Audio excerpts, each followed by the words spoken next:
The coat was supposed to be thrown away. Evelyn Hart saw it half buried inside a black donation bag, its brass buttons dulled with age, its wool collar eaten thin by moths. Her son called it junk. Her daughter called it another piece of the past. Her 77-year-old mother refused to let go. By noon, they had already boxed her thread, her patterns, her late husband's work table, and almost every sign that she had once built a life with her hands. They said they were helping. Evelyn said nothing. She only reached for the old military coat and felt the inside seam with her fingertips. There was something wrong with the stitching. Not torn, not repaired, hidden. For 50 years, Evelyn had sewn uniforms, wedding dresses, church hems, and burial clothes. Her eyes had weakened, but her hands still knew the truth of fabric. She slipped a seam ripper from her apron pocket, opened 3 careful inches, and pulled out a folded letter yellowed with time. The handwriting shook across the page. "If this coat ever finds its way back to the factory, tell Evelyn we kept our promise." Her children laughed when they saw the note. But Evelyn knew exactly which factory it meant. 3 days later, the widow they had called outdated bought that ruined uniform factory for almost nothing. And what she found, stitched inside the coats, would bring her children running back, not because they missed her, because they wanted what had been hidden there all along. And if you have ever watched someone older be treated like their story was finished, stay with Evelyn's story. Because sometimes the things a family throws away are the very things that carry the truth. Before we step inside that forgotten factory with her, take a moment to subscribe and remember this: nothing worth saving is ever truly out of fashion. Evelyn Hart learned to sew when she was 13 years old, sitting at a kitchen table that wobbled every time the winter wind pushed against the house. Her mother had placed a needle between her fingers and said, "A woman who can mend cloth can survive more than people think." At the time, Evelyn believed sewing was only about hems, buttons, curtains, and Sunday dresses. She did not yet know that people carried their private grief to a sewing table. A torn sleeve could mean a man had no money for a new work coat. A faded dress could mean a widow was not ready to let go. A missing button could be the only thing standing between someone and a job interview. By 17, Evelyn could tell wool from cotton blend with her eyes closed. She knew which thread would snap under pressure and which seam would hold through years of weather. Her hands moved quickly, but never carelessly. She did not just repair clothes. She gave worn things back their dignity. That was what Thomas Hart noticed first. Thomas worked at Hartwell Uniform Works, the brick uniform factory at the edge of Maple Ridge. He spent his days in the cutting room, where long tables sat beneath hanging lamps and mistakes were measured in wasted cloth. He was quiet, broad-shouldered, and careful in a way that made Evelyn trust him before she understood why. They met when Evelyn was hired to help with seasonal alterations. One afternoon, she saw a flaw in a jacket pattern and corrected it before the mistake reached the sewing floor. She expected to be scolded. Instead, Thomas waited until lunch, placed the paper pattern beside her sandwich, and handed her a pencil. "You saw what they missed," he said. "Show me." Their love began there, over chalk marks, brown paper, and the belief that small things mattered. Thomas often told her that a good seam did not pretend the tear had never happened. It simply helped the fabric survive. Evelyn carried that sentence through marriage, childbirth, bills, sickness, and 3 children who needed more than she and Thomas could always afford. Marcus came first, serious even as a boy, always counting coins from his allowance. Diane followed, bright and sharp, wanting clean shoes, pretty ribbons, and a house that looked better than what they had. Paul came last, softer than the others, the kind of child who apologized after bumping into a chair. Evelyn sewed through all of it. She hemmed pants for grocery money, altered prom dresses after midnight, patched winter coats for neighbors who paid with tomatoes, and repaired uniforms for veterans who could not bring themselves to throw them away. The old Singer machine in her sewing room bought school shoes, birthday cakes, medicine, braces, and Christmas gifts her children never knew were almost impossible. When they were young, the children loved that room. Marcus hid under the cutting table with comic books. Diane wrapped satin scraps around her shoulders and pretended she was famous. Paul fell asleep to the steady rhythm of the machine, as if the needle were keeping time with the heart of the house. But children grow up, and sometimes they forget the sound that kept them safe. After Thomas died, the sewing room became Evelyn's last conversation with him. His cutting table stayed beneath the window. His measuring tape still hung on a nail. In the top drawer of her thread cabinet, she kept his brass thimble, a pencil worn down to almost nothing, and a small key he had once pressed into her palm. "What does it open?" she had asked. Thomas had closed her fingers around it and kissed her hand. "One day, if you need it, you'll know." He never explained more. Hartwell Uniform Works closed soon after, its windows boarded, its doors chained, its name left to rust behind weeds. Whenever they drove past the old factory, Thomas grew quiet. Then illness took him before Evelyn found the courage to ask again. So the key stayed in the drawer, and Evelyn kept sewing. Not because the world still valued it. Not because her children understood. She sewed because mending was the last language she and Thomas had spoken fluently together. To Marcus, the machines became hazards. To Diane, the boxes of thread became clutter. To Paul, the room became something he defended only when his brother and sister were not listening. They saw an old woman surrounded by old things. They did not see rent, medicine, school shoes, grief, love, and survival stitched into every seam. And that mistake would lead them to throw away the one coat that still remembered the truth. By the next morning, the black donation bags were gone from the hallway, but the feeling they left behind stayed in the house like dust. Evelyn found 3 bright labels on her sewing room door: keep, donate, discard. Diane had written them in neat blue marker and taped them to 3 empty cardboard boxes. Marcus stood near the window with a clipboard, checking his watch as if grief had a schedule. Paul hovered by the doorway, holding a cup of coffee no one had asked for. "We need to be practical, Mom," Marcus said. Evelyn sat in Thomas's old chair with the military coat folded across her lap. She had hidden the letter inside her apron pocket. She had not told them that its words had kept her awake half the night. "If this coat ever finds its way back to the factory, tell Evelyn we kept our promise." "What does practical mean today?" she asked. Diane sighed with the tired patience people use when they have already decided you are the problem. "It means we can't keep pretending this house works for you," she said. "The stairs are steep. The basement is damp. There are needles everywhere. Paul found a cutter under your fabric scraps last month." "It was a rotary cutter," Evelyn said. "That's not the point." Marcus clicked his pen. "The point is safety, and finances, and planning ahead before something happens." Something happens. Those 2 words sounded soft, but Evelyn heard the threat inside them. Not a fist, not a shout.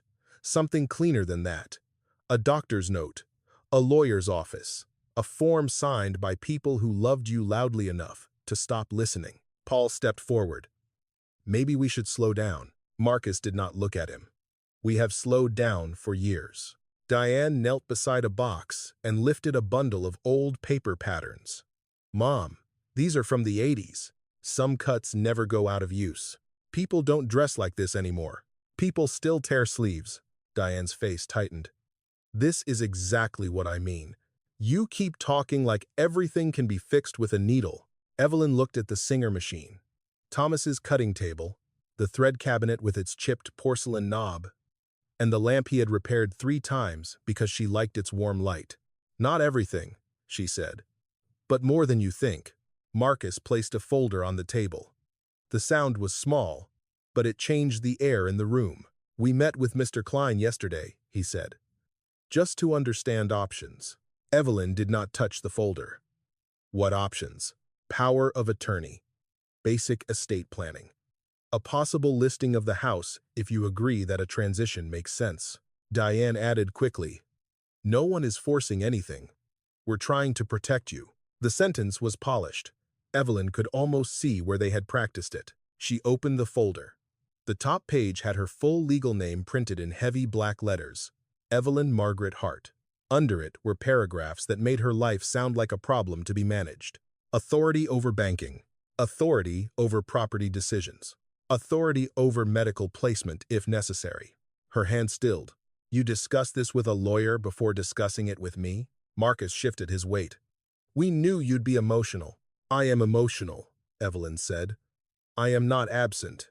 Paul looked down at the floor. Diane reached for Evelyn's hand, but Evelyn moved it away. You have to understand how this looks, Diane said. You live alone. You still take in sewing from strangers. You keep military coats from men who died before I was born. You talk to Dad's empty chair. I talked to your father because I loved him for 52 years. And that's beautiful, Diane said, though her voice made the words sound fragile and inconvenient. But love doesn't make this safe. Marcus opened another page. There's a residence outside town. Clean, staffed, good reviews. You'd have meals, transportation, activities. We could sell the house while the market is strong and put the proceeds somewhere secure. Evelyn looked at him then. Really looked. Secure for whom? A faint color rose in Marcus's neck. For you. But Evelyn had mended too many pockets not to know when one was being turned inside out. Marcus had always been careful with numbers. But lately, his calls had been shorter. He had mentioned an investment property in Cincinnati, then stopped mentioning it. Now he sat in her sewing room with a lawyer's folder and the calm voice of a man hiding urgency behind concern. Diane began sorting faster. Thread spools went into donate. Bent pattern weights went into discard. A stack of fabric Thomas had bought at an auction went into a box marked sell. Evelyn stood. Stop. Diane froze with a pair of shears in her hand. You may help me clean, Evelyn said. You may carry boxes I ask you to carry. You may worry. You may advise. But you do not divide my life into piles while I am sitting here breathing. For a moment, no one moved. Then Marcus said, This is why we're concerned. There it was. Her resistance had become their evidence. Mom, you're not seeing the whole picture, he continued. You bought canned soup twice last week. You left the porch light on overnight. You keep tripping over fabric. This is independence. It's denial. Evelyn felt each example like a pin pressed into cloth. Small, sharp, chosen because it would be hard to argue without sounding defensive. I bought extra soup because Mrs. Callahan's heat went out, she said. I left the porch light on because Paul said he might come late to fix the sink. And I tripped over fabric because Diane moved the basket into the walkway. Paul's face reddened. Diane looked away first. By afternoon, a man from a local estate service came to the door with a clipboard and smiled too brightly when he saw the sewing machines. Diane claimed she had only asked for an estimate. Marcus took a phone call on the porch and lowered his voice when Evelyn entered the hall. Paul stayed behind after the others went to the kitchen. He picked up something from the floor beside the thread cabinet and placed it quietly in Evelyn's palm. Thomas's small key. It fell out when Diane moved the drawer, he whispered. For the first time that day, Evelyn's fingers closed around something that still felt like hers. I'm sorry, Paul said. Evelyn studied her youngest son, the boy who had once fallen asleep to the sound of her machine and had grown into a man who apologized after damage was already done. Then do not be sorry quietly forever, she said. Paul had no answer. That evening, after her children left, Evelyn sat alone in the sewing room. Half the shelves were empty. The floor was marked with the pale squares of things removed. Thomas's chair faced the window, patient and silent. She took the letter from her apron pocket and laid it beside the key. The house felt less like home than it had that morning, but the factory named in that letter had waited for her longer than her children had listened. And for the first time in years, Evelyn wondered whether losing the life they were taking from her might lead her back to the one Thomas had never finished explaining. Evelyn did not sleep much that night. The house made all its familiar sounds around her, the refrigerator humming, the pipes ticking, the maple branch scraping the upstairs window. For decades, those sounds had meant home. Now they sounded like a place preparing to forget her. She sat at Thomas's cutting table with the yellowed letter beneath the lamp. If this coat ever finds its way back to the factory, tell Evelyn we kept our promise. She read the sentence until the word factory pulled her back to the one building in Maple Ridge everyone pretended not to see anymore. Hartwell Uniform Works. It stood beyond the feed store, behind a rusted fence and a wall of weeds. Its windows were broken. Its brick had gone dark with weather. Children were warned away from it. Realtors called it useless. The town council called it dangerous. Thomas had once called it the place where good work still mattered. Evelyn opened the thread cabinet and took out the small brass key Paul had placed in her palm.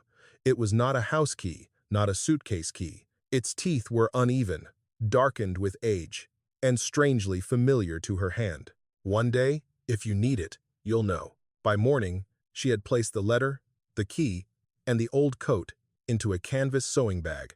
The county records office smelled of floor polish and damp paper. The young clerk behind the counter looked surprised when Evelyn asked for the file on Hartwell Uniform Works. "That property," he said. "Yes," Evelyn replied. "That property." He typed for a while, then frowned. "It's on the delinquent tax list. Auction notice attached." "When?" "Tomorrow morning." He printed a summary and slid it across the counter. The minimum bid was so low, Evelyn thought a number had been left off. But what troubled her more was the file itself. For a factory that had once employed half the town, it was thin, too thin. "Is this everything?" she asked. The clerk checked the paper folder in the back. When he returned, his expression had changed. "There are page markers," he said, "but the pages are gone." "Removed?" "Looks that way." Could have happened years ago. Outside, Evelyn stood on the courthouse steps with the folder pressed to her chest. Across the street, Walter Price was unlocking his hardware store. He wore a faded veteran's cap and moved with the careful limp of a man who had learned to live around pain. "Evelyn Hart," he called. "You're downtown early. I'm looking into Hartwell." Walter's hand paused on the key in his door. "That old place?" "Yes. Most people only ask about it when they want it torn down." "I don't." Walter looked at the folder, then at the canvas sewing bag. "Thomas worked there." "I know." "No," Walter said quietly. "I mean, he really worked there. There were things about that factory people decided not to remember. Thomas was one of the few who cared which parts were truth and which parts were shame." Before Evelyn could ask more, a customer rattled the shop door. Walter opened it, but his eyes stayed on her. "You going to the auction?" "I think I am." "Then don't go alone," he said. People laugh less when they know somebody is watching. They laughed anyway. The auction was held the next morning in a side room of the county building, with folding chairs, bad coffee, and men who smelled of aftershave and old ambition. Evelyn sat near the aisle with her bidder card folded in both hands. Marcus and Diane arrived just before Hartwell's parcel was called. Diane's face tightened when she saw her mother. Marcus bent close and whispered, "Please tell me you are not here for that factory." Evelyn kept her eyes on the auctioneer. "Parcel 18C, the man announced. "Former industrial sewing and uniform manufacturing site. Sold as is. Structural concerns noted. Buyer assumes all liability." Someone in the back muttered, "Buyer assumes tetanus." A few people chuckled. Evelyn lifted her card. Diane grabbed her sleeve. "Mom, stop." Marcus stood halfway. "There has to be some competency requirement for this." Evelyn turned just enough for him to hear her clearly. "I am buying a building, Marcus. Not surrendering my mind." The room quieted. The auctioneer cleared his throat and accepted her bid. No one bid against her. Why would they?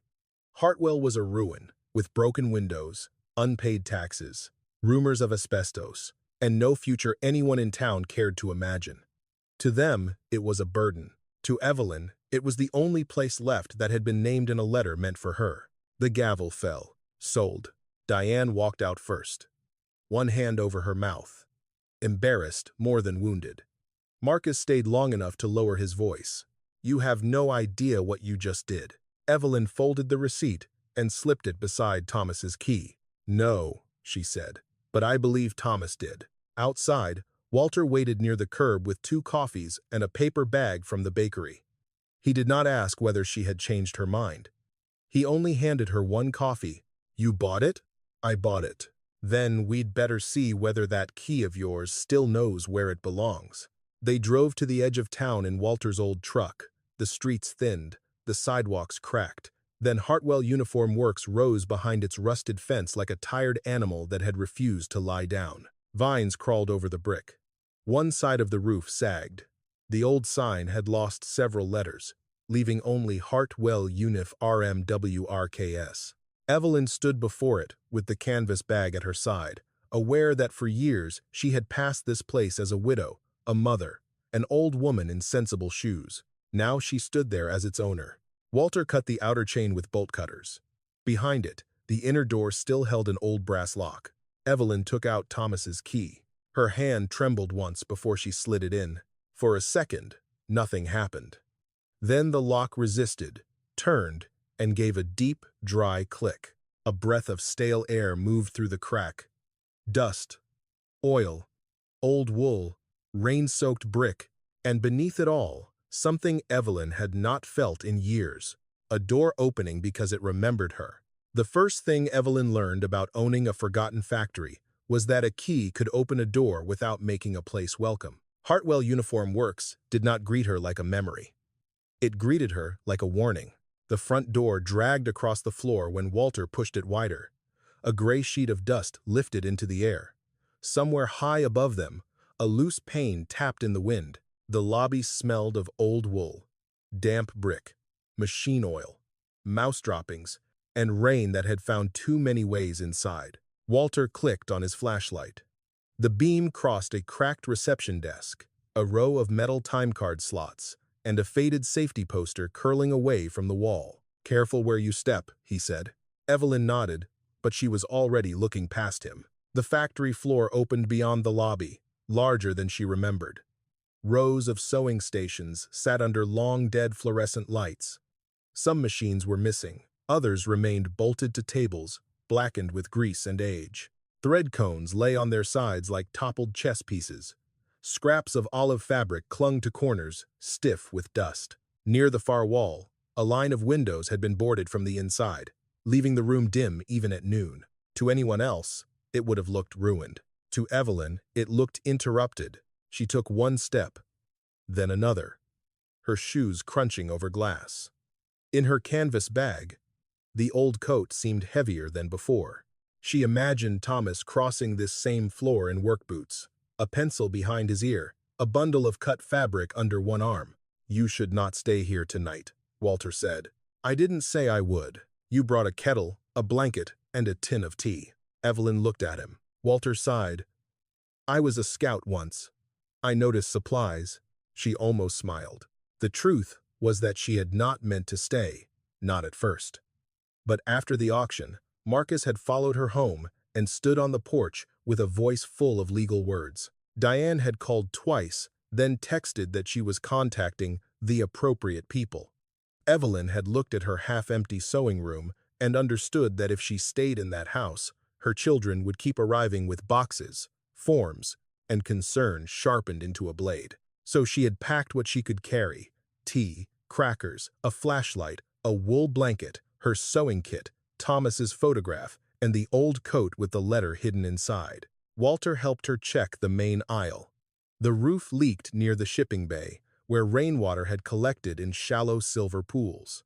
A squirrel had made a nest in a drawer of invoice forms. The bathrooms had no running water. Most electrical panels were dead. A narrow office beside the lobby had a door that still closed, and that became Evelyn's first room. She swept it slowly, resting twice. Walter brought in a folding chair from his truck, 2 jugs of water, and a battery lantern. Evelyn wiped Thomas's photograph with the corner of her cardigan and set it on the desk facing the room. "There," she said. "Now it knows who I am." Walter did not laugh. By late afternoon, the cold began to gather. It came up through the concrete, down from the broken ceiling, and through every seam the building had failed to hold. Evelyn walked the factory with a roll of twine and strips of canvas she found in a storage bin. Where a window had lost part of its board, she tied fabric across the gap. Where a draft moved under the office door, she folded old wool scraps into a tight roll and wedged it along the bottom. Her fingers ached. Her back complained. Twice, she had to stop and press a hand against the wall until the lightheadedness passed. But each small repair changed the place. Not enough to make it safe.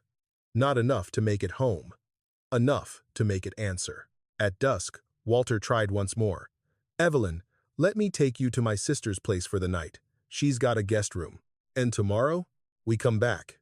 And if my children change the locks on my own house while I'm gone? Walter's mouth tightened. He had no comforting lie ready. I'll check on you in the morning, he said at last. Bring coffee. Bring sense, he replied. After he left, the factory became enormous.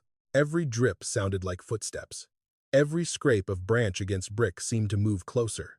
Evelyn sat in the office with the lantern glowing beside Thomas's photograph and ate crackers from a napkin. The old coat lay across her knees. She ran her thumb along the seam she had opened, careful not to tear the letter further. You could have told me, she said to Thomas's picture. The factory answered with a hollow groan from somewhere above. Near midnight, rain began.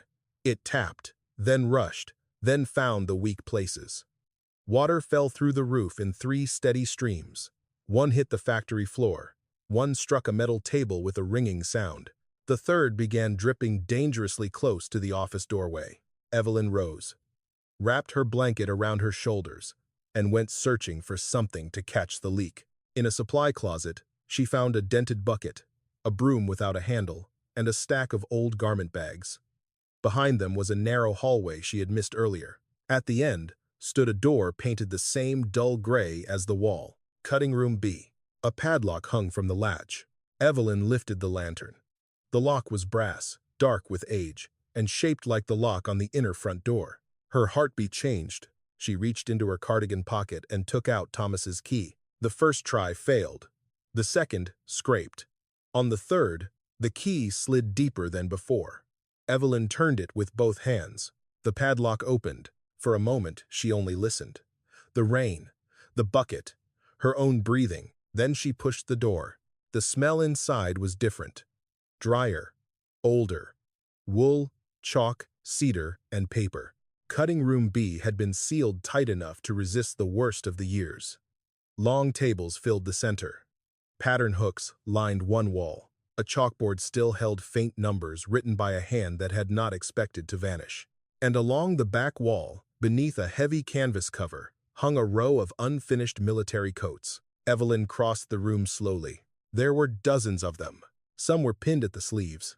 Some had collars basted but not finished. Some hung open, their linings loose, as if waiting for hands that had stepped away and never returned. On the nearest table lay a ledger. Its cover had cracked, but the pages inside were dry. Evelyn opened it beneath the lantern. Names, dates, coat numbers, initials of seamstresses and cutters, notes written in blue pencil. She turned a page and saw a line that made the room tilt around her. Do not ship until E.H. confirms. Evelyn touched the initials. E.H. Her own, but she had never confirmed anything. She had never seen this ledger, never been told about these coats, never known her name had been waiting in a locked room for decades. A gust pressed rain against the factory windows. Behind her, one of the unfinished coats shifted slightly on its hanger. Evelyn turned toward the row of sleeves, collars, and sealed linings. The first letter had been hidden in a coat her children tried to throw away. Now an entire room of coats stood before her, and every one of them looked as if it had been waiting for her hand. By morning, Evelyn understood that cutting room B had not been forgotten. It had been protected. The rest of Hartwell Uniform Works had suffered the years openly. Rain had stained the ceiling. Dust had settled over the machines. Weeds had forced themselves through cracks in the concrete near the loading doors. But this room had held its breath. The air was stale, yet dry. The tables were scarred, yet level. The coats along the back wall wore their canvas cover like a sheet over sleeping bodies. Walter arrived with coffee, biscuits, and an expression that said he had spent the night worrying. You found this after I left? He asked from the doorway. I found the leak first, Evelyn said. Then the hallway, then this. Walter stepped inside slowly, his cap in his hand. I haven't seen this room since I was a young man. You were here? Once. After I came home, Thomas brought me in through the side door, because I didn't want anyone seeing the shape I was in.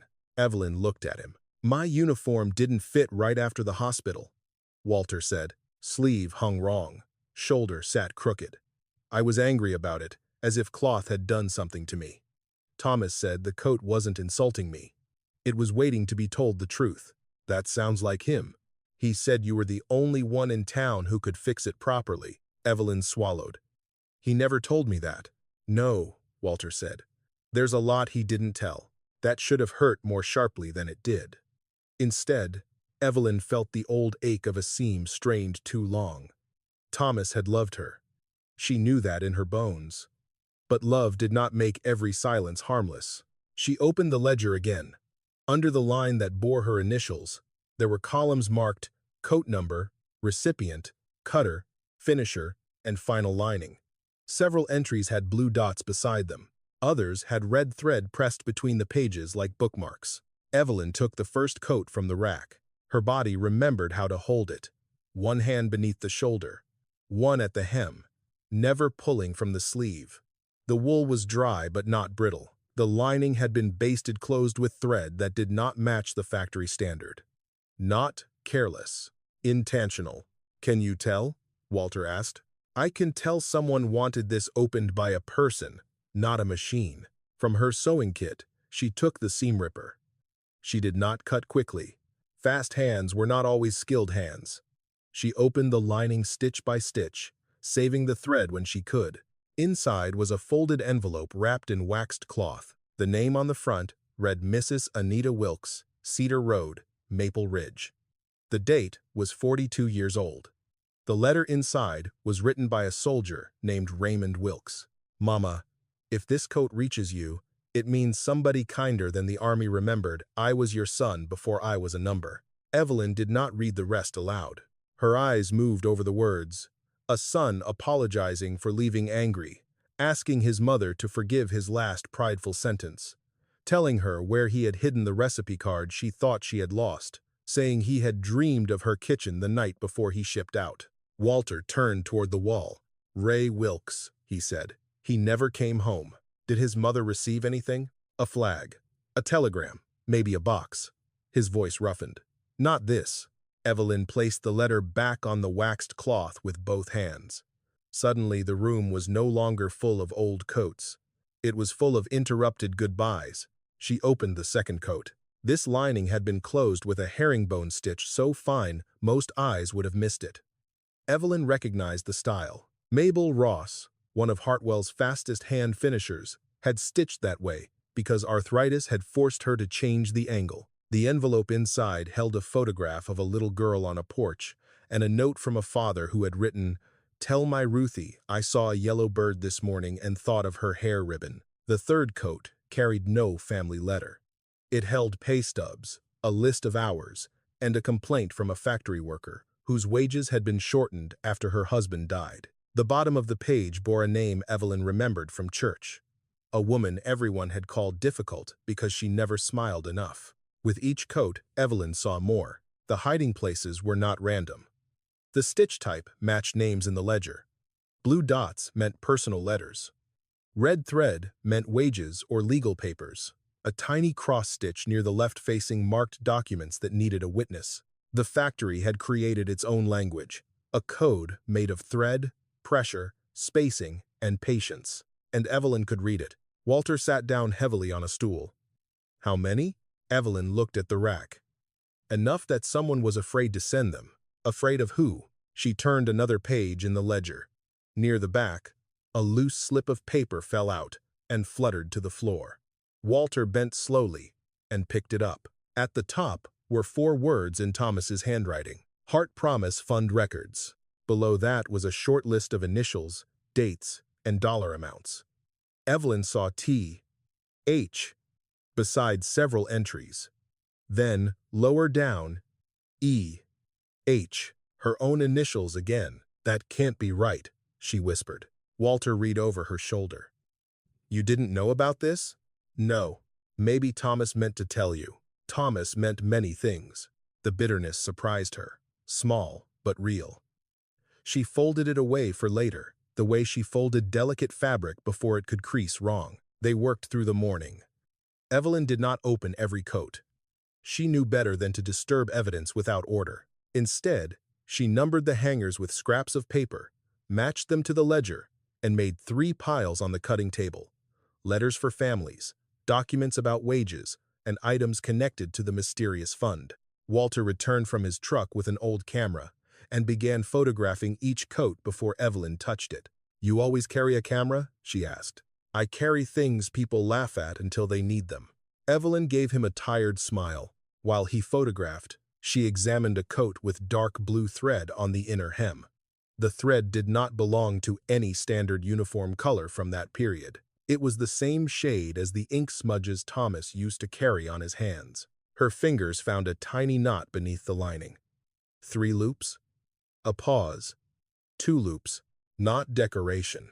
A signal. Evelyn opened only the section around the knot. Inside was not a letter, but a narrow strip of cloth, with a sentence written in faded pencil. If Evelyn finds this, she must not trust the sale papers. The room seemed to draw close around her. Walter saw her face and came to the table. "What is it?" She handed him the cloth. His jaw tightened. "Sale papers for the factory?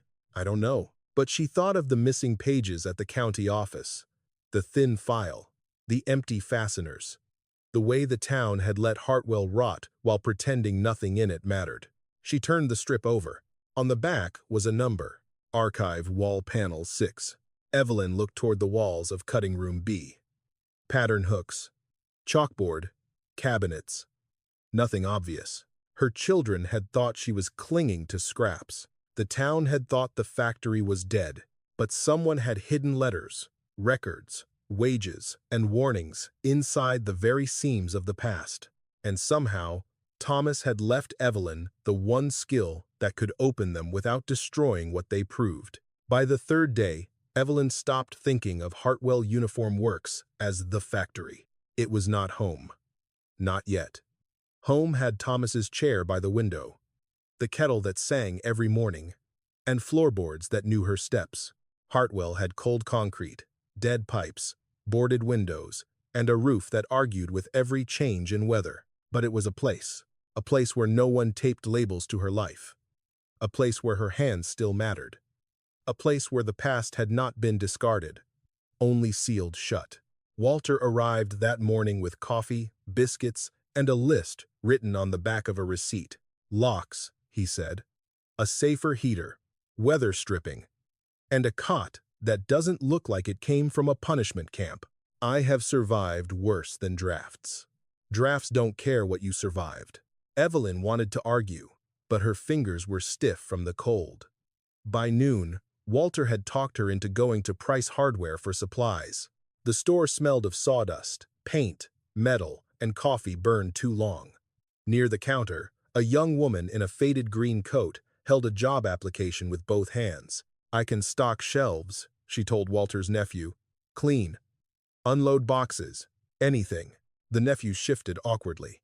"We need a current address for payroll." "I can give you a phone number." "We need an address." The young woman's face changed almost invisibly. Evelyn saw it anyway. Shame had its own posture. It pulled the shoulders inward and made a person look for the nearest door.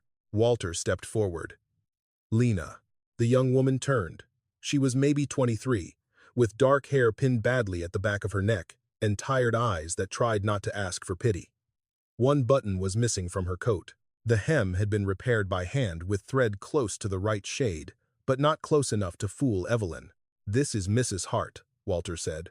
"Best seamstress Maple Ridge ever had."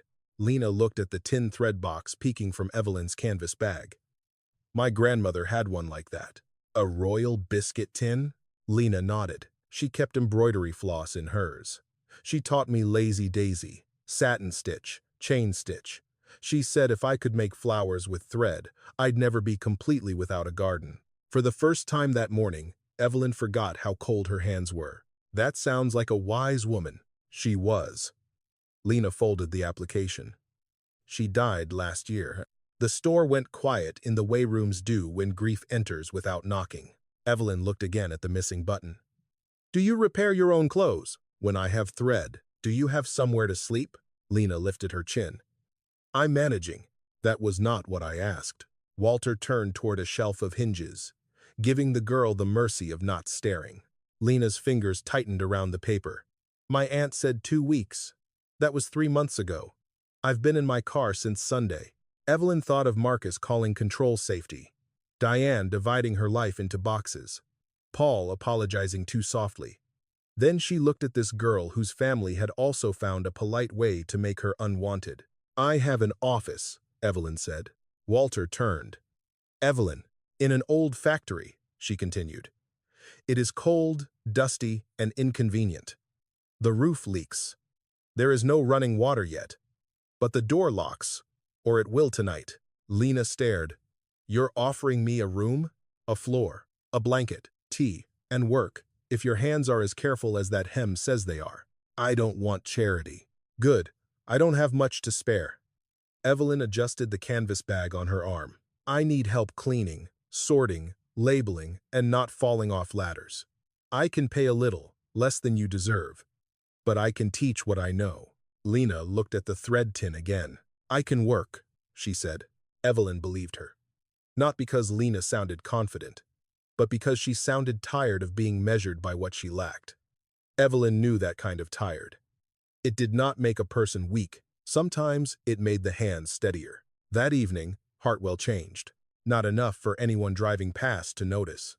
The windows were still broken. The signs still hung crooked.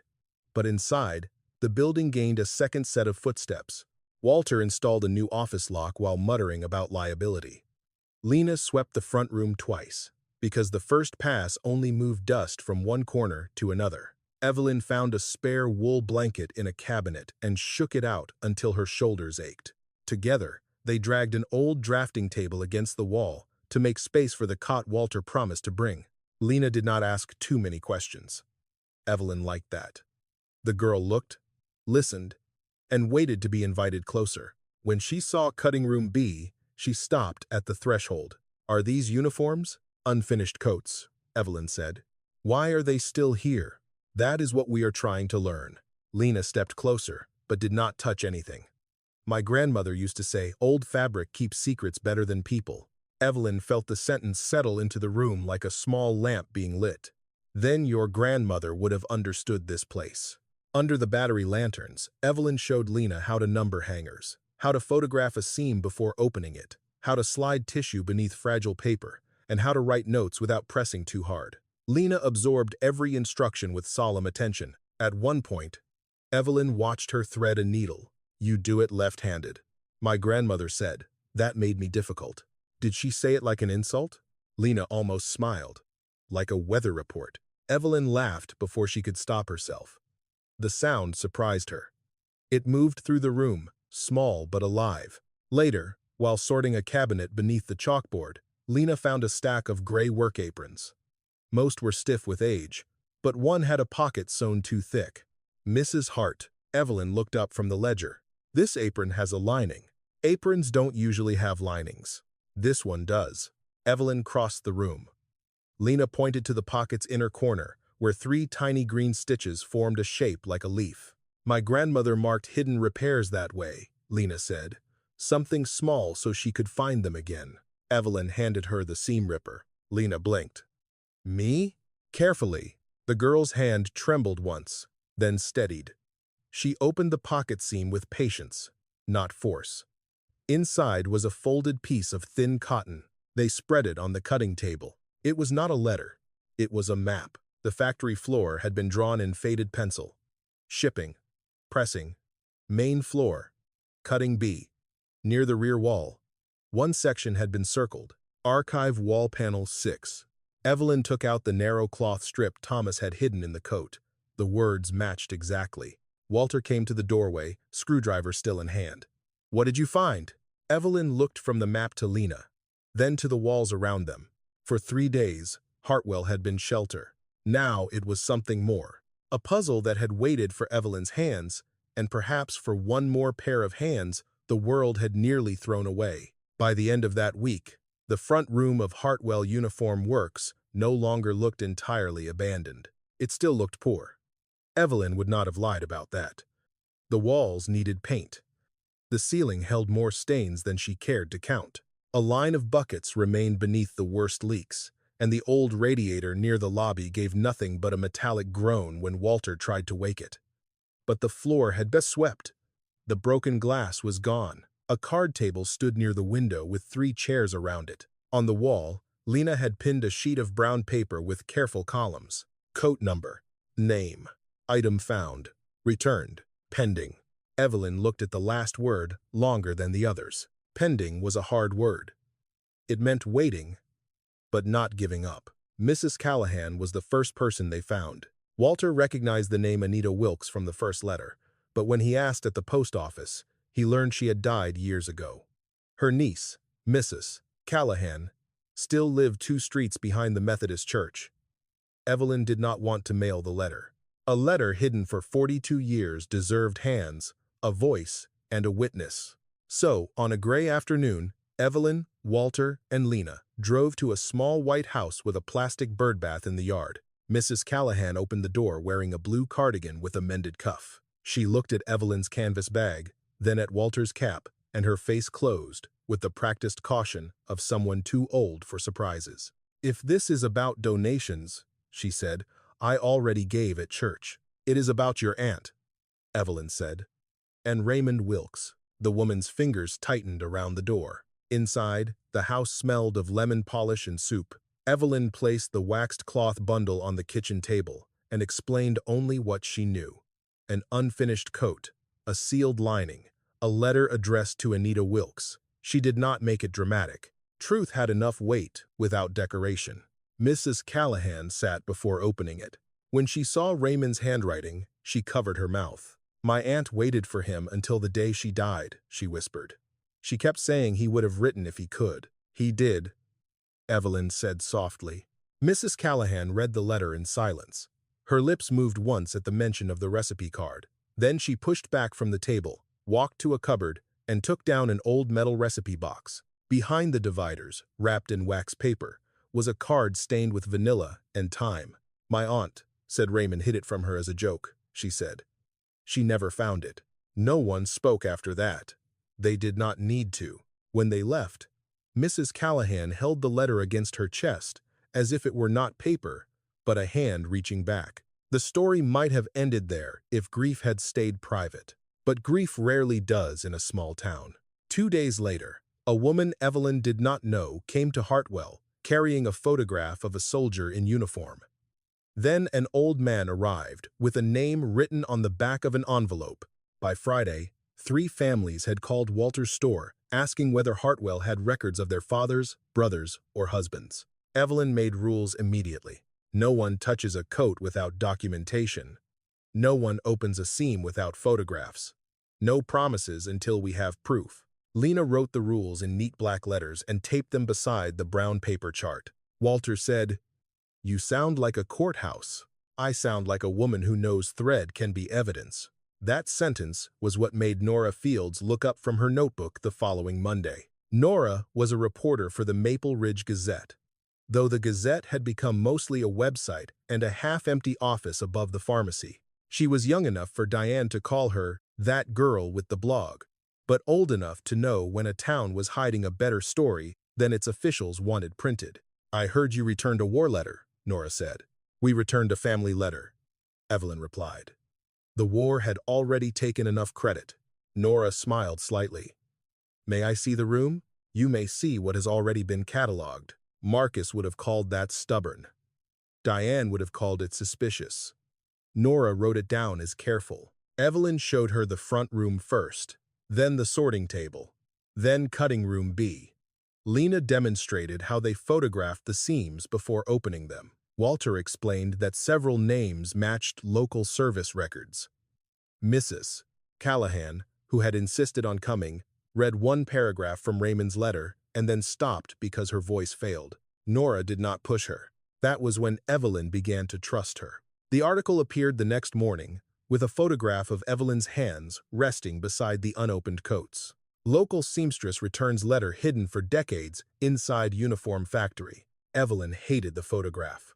Her hands looked older than she felt. Lena loved it because the seam ripper lay beside them like a surgeon's instrument. Walter said the article made him sound useful but grumpy, which was, in Evelyn's opinion, accurate. By noon, people were driving slowly past Hartwell. Some stared, some took pictures. One man left a bag of old uniforms at the door without a note. Diane called twice. Marcus left one message, too controlled to be casual. Mom, I saw the article. We need to talk before this gets out of hand. Evelyn deleted nothing. She saved the message and wrote the time in her notebook. That afternoon, they returned to the map Lena had found in the apron. Archive wall panel 6. The rear wall of cutting room B held shelves, pattern hooks, and 3 warped cabinets. Panel numbers were not visible at first. Then Lena noticed tiny marks carved into the baseboard, 1 through 6, hidden beneath grime. Panel 6 sat behind a cabinet full of sleeve templates. It took Walter an hour to move the cabinet without damaging it. Behind it, the wall looked ordinary. Painted wood, dust, a crack near the floor. Evelyn ran her fingers over the surface. Here, she said. Walter tapped it. Hollow. Lena found 2 screws buried beneath paint. Walter turned them slowly. The panel loosened with a dry sigh and swung outward an inch. Inside was a narrow cavity, not large, not deep, but full. A tin box sat on a wooden brace, wrapped in oilcloth. Beside it were photographs, a bundle of payroll slips, and a sealed envelope marked in Thomas's handwriting. For E.H. only, when the Coates begin coming home. Evelyn did not open it right away. She sat on the nearest stool because her knees had gone unreliable, and for once, she did not pretend otherwise. Lena placed a hand near her shoulder, not touching until Evelyn gave the smallest nod. Walter removed his cap. Through the open doorway, the front room hummed with new life. The phone ringing, Mrs. Callahan labeling envelopes, a kettle beginning to steam on the hot plate. Hartwell was no longer only hiding the past. It was calling people back to it. Evelyn looked at Thomas's handwriting on the envelope and felt anger, love, fear, and longing twist together like threads in a rope. You waited too long, she whispered. Then she opened the envelope. Inside was a single page, a key to a bank box, and the first line of an explanation that would change everything. Evelyn, if you are reading this, the promise did not die with me. The article did what secrets often do once they touch daylight. It made people curious. By 9 the next morning, 2 cars slowed in front of Hartwell. By 10, someone had left flowers beside the door with a note that read, "For every letter that never made it home." By noon, Walter had taken 6 calls at the hardware store from families asking whether Evelyn had found a name they had spent decades trying not to hope for. Evelyn should have felt encouraged. Instead, she felt the air tighten. The first warning came from Marcus. He arrived in a pressed coat and polished shoes that looked wrong against the cracked concrete.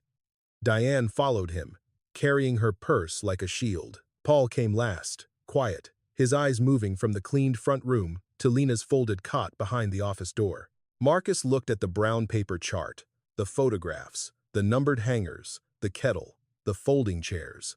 "So, this is what you're doing now," he said. Evelyn did not rise from the sorting table. "Cataloging.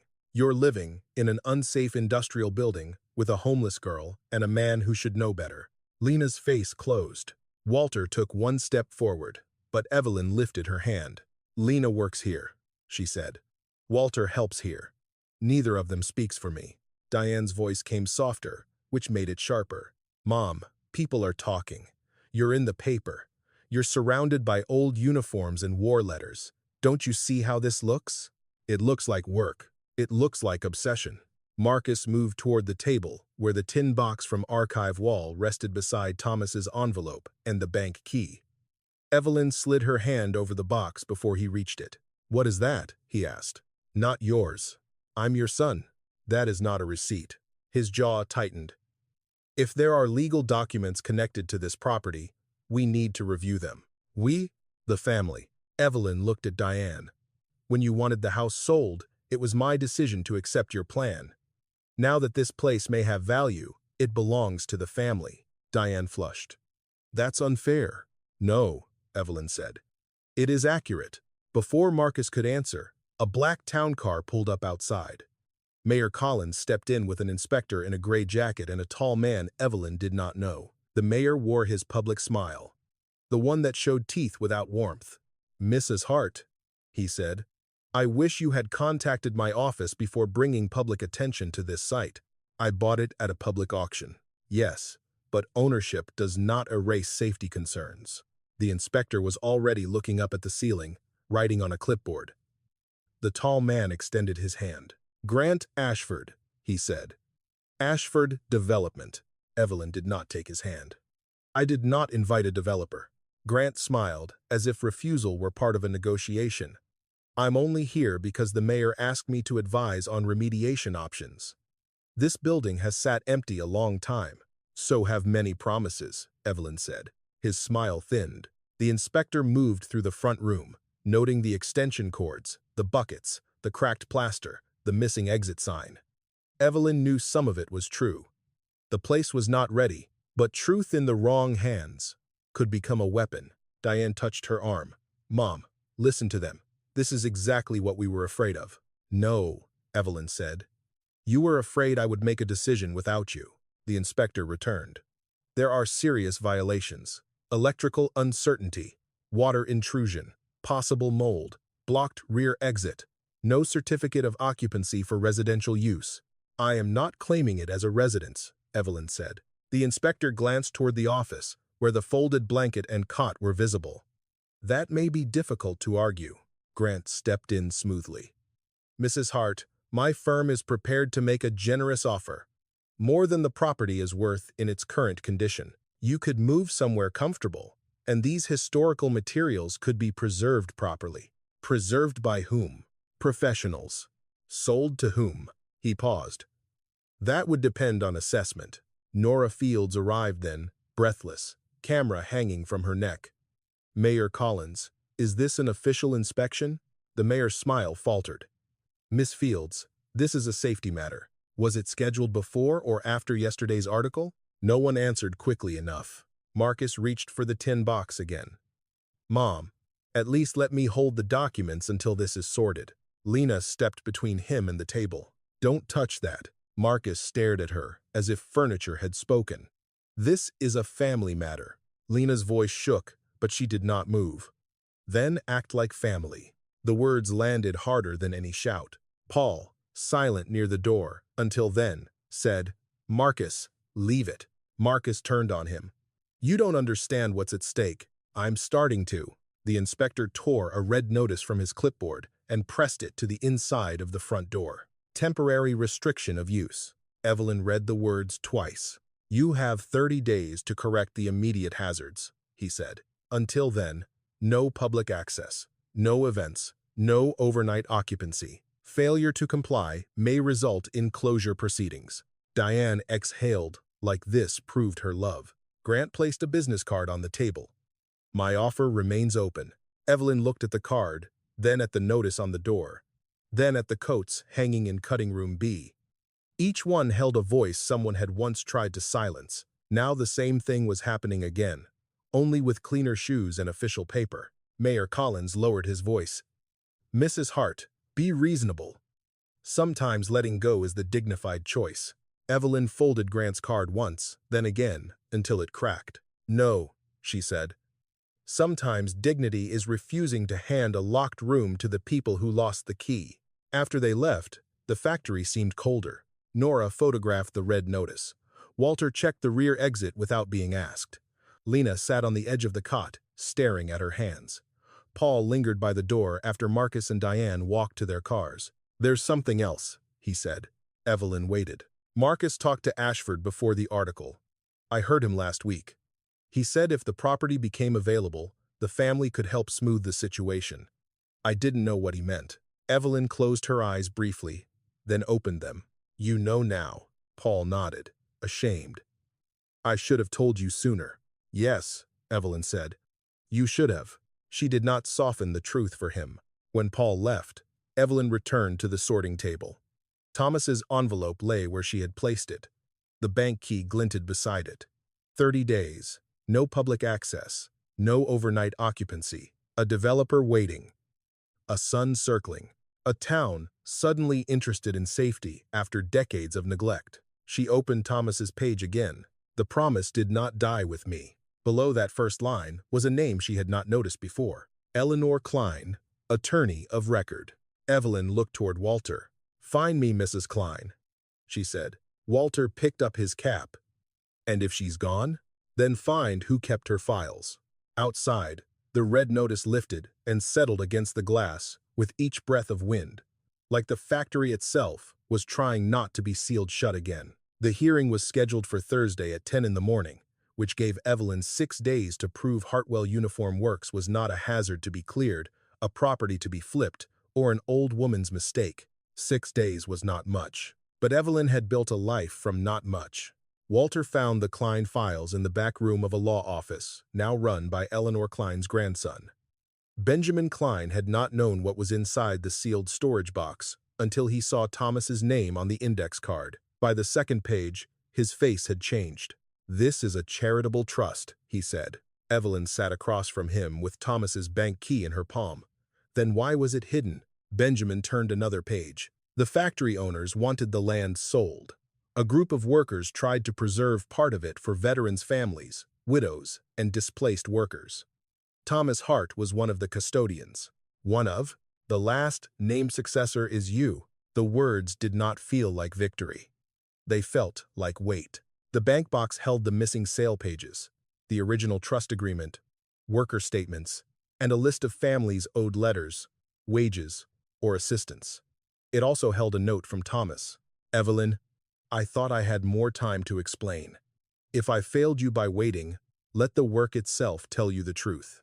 She did not cry in the bank. She asked Benjamin what could be used in a public hearing. "All of it," he said, "if you are willing." By Thursday, the town hall was full. People came because of Nora's article. Others came because Grant Ashford's development plan had been whispered about for months. Some came to see whether Evelyn Hart had lost her senses. Marcus sat in the front row beside Diane. Paul sat 2 rows behind them alone. The mayor called the meeting to order beneath a framed photograph of Maple Ridge from 50 years ago. In that picture, Hartwell Uniform Works still stood clean and busy in the distance. Mayor Collins began with safety. The inspector repeated his findings. Grant Ashford followed with a smooth offer to purchase the building, fund a memorial display, and relieve Mrs. Hart of an unreasonable burden. Then Marcus stood. "My mother is 77, he said. "She is grieving, isolated, and vulnerable to people who may not have her best interests at heart. We want her safe. This factory has become an unhealthy obsession." Diane wiped her eyes. "We love our mother. We just want her to stop living inside the past." Evelyn listened without interrupting. All her life, people had mistaken quiet for surrender. When Benjamin Klein called her name, Evelyn rose slowly. Lena carried the first box of documents to the table. Walter carried the second. Nora set her recorder where everyone could see it. Mrs. Callahan sat behind them with Raymond's letter folded in her gloved hands. Evelyn placed one unfinished coat on the table. "This is not a speech," she began. "This is a seam."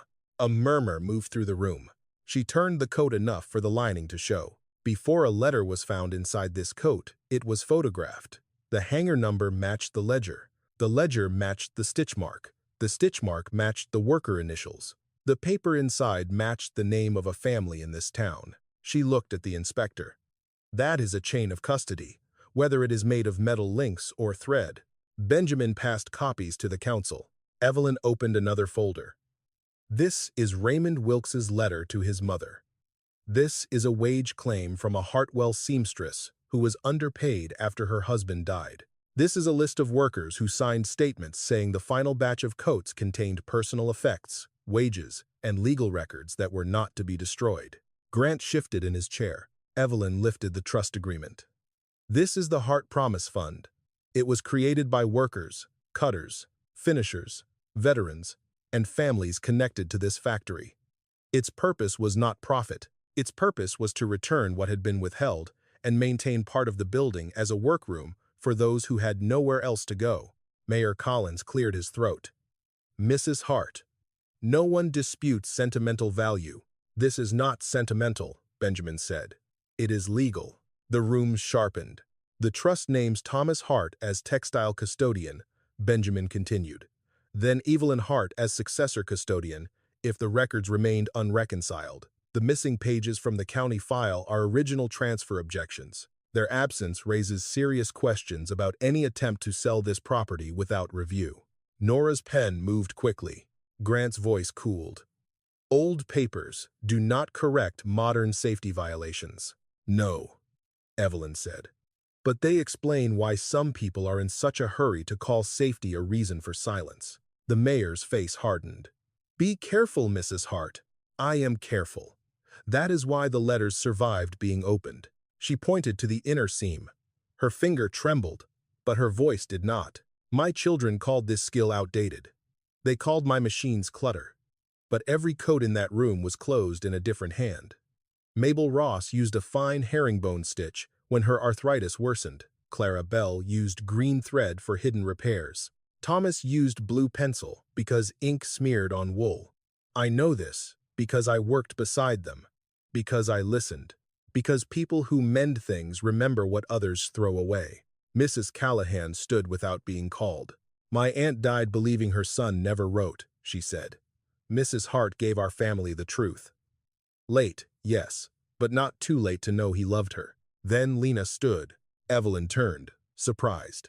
I was sleeping in my car when Mrs. Hart offered me work, Lena said. Not pity, work. If that factory closes, it won't just close a building. It will close the first door that opened for me, without asking what I was worth on paper. The room went quiet in a different way then, not empty. Listening. Marcus stood again. This is emotional manipulation. My mother is being used. Paul rose from the second row. No, he said. Marcus turned. Sit down. Paul did not. I was there when we tried to make Mom sign the power of attorney, Paul said. We said it was about safety. Some of it was. But Marcus also needed the house sold. He told me he had debts. He talked to Ashford before Mom bought the factory. And again after the article. I didn't say anything, because I didn't want to fight. His voice broke, but he kept standing. I was a coward. She was not confused. We were not listening. Diane stared at him. Marcus went pale with anger. Evelyn felt no triumph. Only sorrow with a clean edge. The council took 20 minutes to confer. When Mayor Collins returned, his voice had lost its polish. The temporary restriction would remain for residential use, but closure proceedings were suspended. The trust documents would be referred for preservation review. Hartwell would be allowed supervised access for cataloging, repairs, and legal inventory. Grant Ashford's offer would not be considered while the trust claim was under review. It was not everything. It was enough. Outside Town Hall, Marcus tried to approach her. Mom, Evelyn turned. He looked younger suddenly, but not young enough to be excused. I made mistakes. Yes, she said. I was scared. So was I. Diane stood behind him, crying without performance now.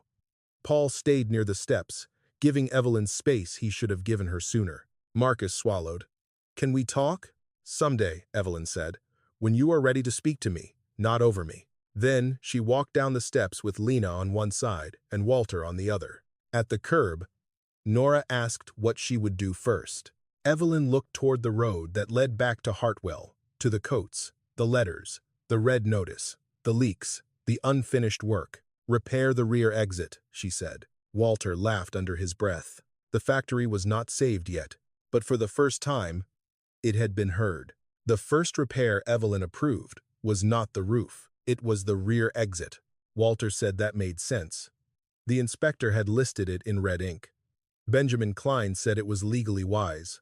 Lena said nothing at first, only stood beside the rusted door while Walter removed the broken hinges. Evelyn knew why the door mattered. For too many years, Hartwell had been a place where things were hidden, sealed, and left behind. If it was going to become anything else, people needed a way in and a way out. The repairs did not happen quickly. Nothing honest did. Walter called in 2 retired men who owed him favors and 1 electrician who owed Evelyn for altering his daughter's wedding dress 12 years earlier. Benjamin filed papers to protect the trust while the Preservation Board reviewed the records. Nora wrote a second article, this one less about mystery and more about responsibility. The headline read, Hartwell Trust may protect forgotten workers' legacy. Mayor Collins did not comment. Grant Ashford withdrew his offer 3 days later, though his office described it as a strategic pause. Evelyn cut the phrase from the newspaper and pinned it above the leaking sink in the office. Lena laughed every time she saw it. The red notice stayed on the front door for several weeks, but it no longer felt like a sentence. It felt like a list. Repair wiring, clear exit, seal roof, document materials. No overnight occupancy until approved. So Evelyn stopped sleeping there. She moved into Walter's sister's spare room for a while. Not because Marcus demanded it, not because Diane arranged it, but because she chose it. Each morning, she returned to Hartwell with her canvas bag, unlocked the front door, and went to work. That difference mattered. Choice had a sound. It sounded like a key turning in your own hand. Marcus came first to apologize. He arrived without Diane, without folders, without the tight voice he used when he wanted a room to obey him. He stood in the front room while Lena labeled envelopes, and Walter argued with a window frame. "I sold the investment property," Marcus said. Evelyn kept sorting buttons by size. "Did you?" "I had to." She nodded once. "I should have told you I was in trouble." "Yes. I should not have tried to make your house the solution." "No." He swallowed. "I'm sorry, Mom." Evelyn looked at him then. He seemed smaller without certainty. But smaller was not the same as changed. "I believe you are sorry today," she said. "I do not yet know who you will be next month." His face tightened, but he accepted it. "What can I do?" "Start by asking before touching anything." So he did. It was a small beginning, almost too small to see. But the next week, Marcus came back and carried boxes only after Evelyn pointed to them. He did not open the tin box. He did not speak to Benjamin without her present. He did not call Hartwell your little project again. Diane took longer. Her apology arrived first as a casserole, which Walter declared suspicious because it had almonds in it. Then came a note. Then, finally, Diane herself, standing outside the open front door with red eyes and a purse clutched to her stomach. "I was embarrassed," she said. Evelyn waited. Not just by the factory, by the house, by the sewing room, by how much we didn't have when I was young. Diane looked at the old machines, the patched walls, the repaired coats. "I wanted everything to look clean and new because I hated remembering how close we were to falling apart." Evelyn's anger did not vanish. It did not need to. "You were allowed to be ashamed," she said.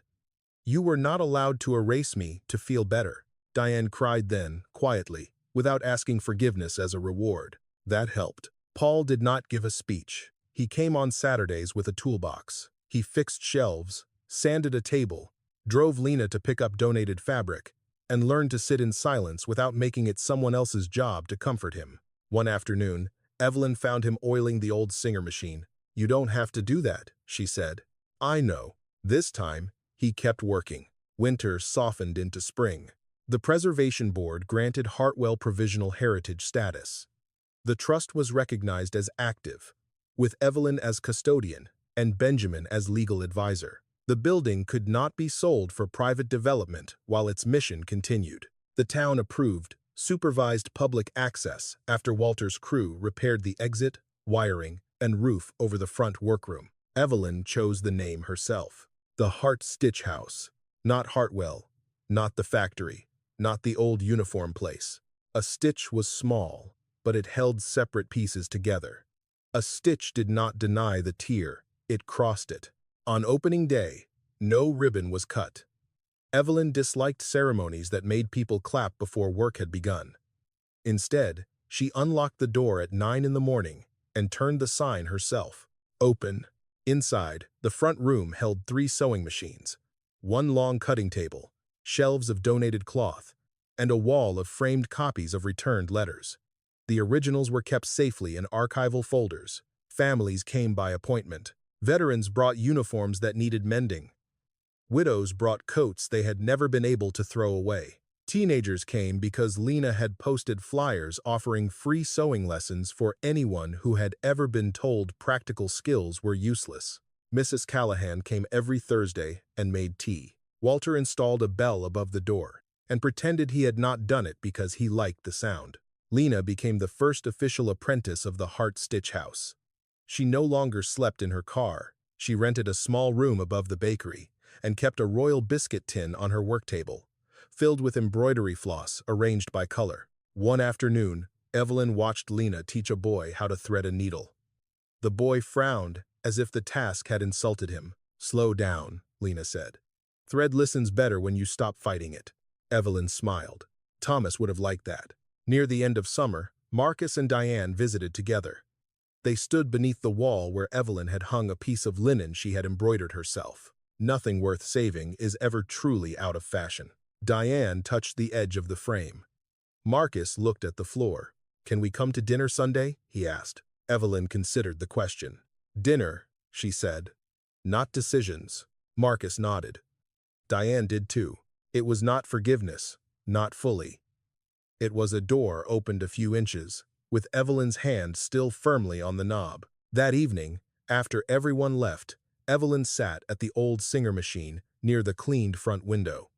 The factory no longer smelled of rot and rain. It smelled of tea, pressed cotton, machine oil, cedar, and spring air moving through repaired frames.